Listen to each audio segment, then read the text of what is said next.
अधिक मास पुरुषोत्तम मास के शुक्ल पक्ष की पद्मिनी एकादशी के व्रत की कथा। भगवान श्री कृष्ण से युधिष्ठिर ने पूछा, है योगेश्वर, पुरुषोत्तम मास के शुक्ल पक्ष की एकादशी का क्या नाम है और उसकी विधि का क्या महत्व है? आप कृपा करके विस्तार पूर्वक मुझसे कहिए। भगवान श्री कृष्ण बोले, हे राजन, अधिक मास के शुक्ल पक्ष में अनेक पुण्यों को देने वाली एकादशी का नाम पद्मिनी है। इसका व्रत करने से मनुष्य बैकुंठ को जाता है और पूर्व काल में ब्रह्मा जी ने महर्षि नारद के पूछने पर पापों के समूह को नष्ट करने वाले इस व्रत के महात्म्य के बारे में वर्णन किया और इसका व्रत करने से समस्त पाप नष्ट हो जाते हैं। भगवान श्री कृष्ण जी ने युधिष्ठिर से कहा कि मैं तुम्हें इस पद्मिनी एकादशी की कथा सुनाता हूँ। एक समय कीर्तिवीर्य ने रावण को बंदीगृह में बंद कर रखा था। उसको रावण के पितामह पुलस्त्य ने कीर्तिवीर्य से विनय करके छुड़ाया। इस घटना को सुनकर नारद जी ने पुलस्त्य जी से पूछा, महाराज, जिस महावीर रावण ने समस्त देवताओं सहित देवराज इंद्र को जीत लिया था, उसको कीर्तिवीर्य ने किस प्रकार जीतकर बंदी बनाया? तब पुलस्त्य जी ने कहा कि हे नारद, पहले आप कीर्तिवीर्य की उत्पत्ति का वृत्तांत सुनिए।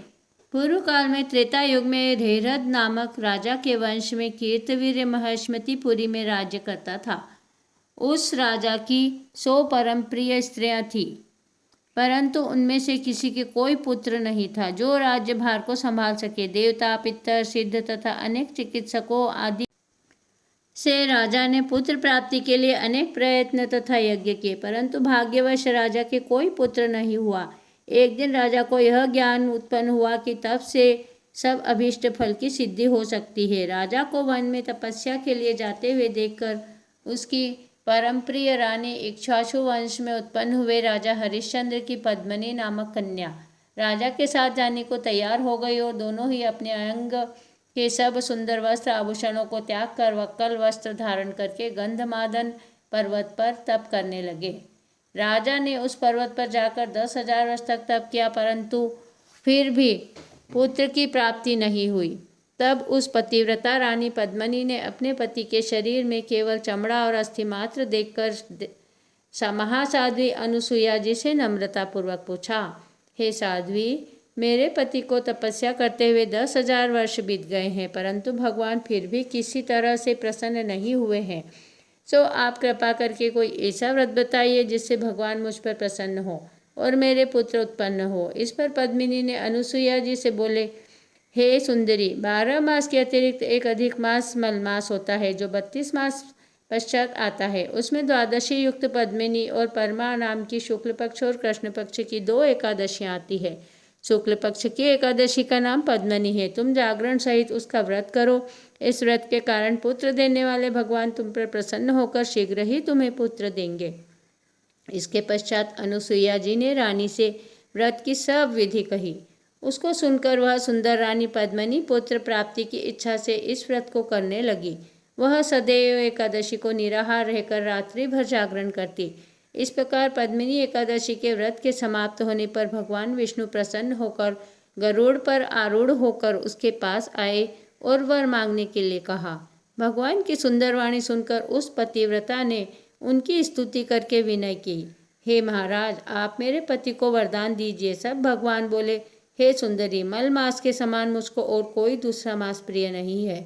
उसमें जो प्रीति को बढ़ाने वाली एकादशी का व्रत तुमने अनुसुईया जी के कथनानुसार किया है तथा जागरण भी किया है, इसलिए मैं तुम पर अत्यंत प्रसन्न हूँ।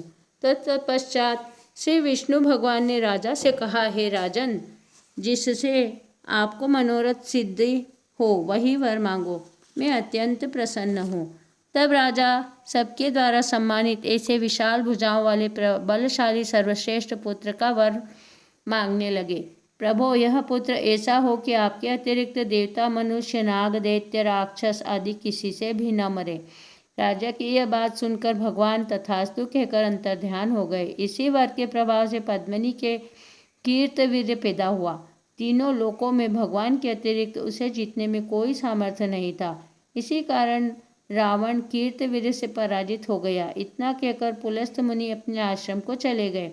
श्री कृष्ण भगवान कहने लगे कि हे धर्मराज, जो मल मास की एकादशी का महात्म्य तुमने पूछा था सो सब मैंने तुमसे कहा है।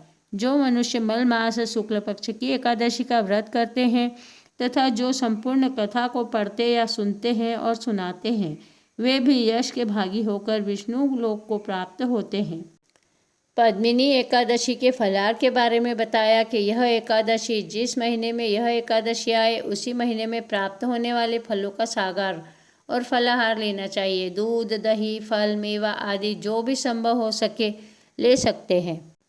पुरुषोत्तम मास की पद्मिनी एकादशी की कथा यहीं समाप्त होती है। अच्युतम केशवम राम नारायणम कृष्ण दामोदरम वासुदेवम भजे श्रीधरम माधवम गोपिका वल्लभम श्री जानकी नायकम श्री रामचंद्रम भजे गोपाल कृष्ण भगवान की जय। प्रिय भाइयों बहनों, जल्दी से मेरे चैनल को सब्सक्राइब कर लीजिए, बेल आइकन को प्रेस कर दीजिए और इस वीडियो को अधिक से अधिक शेयर कीजिए। जय श्री कृष्णा।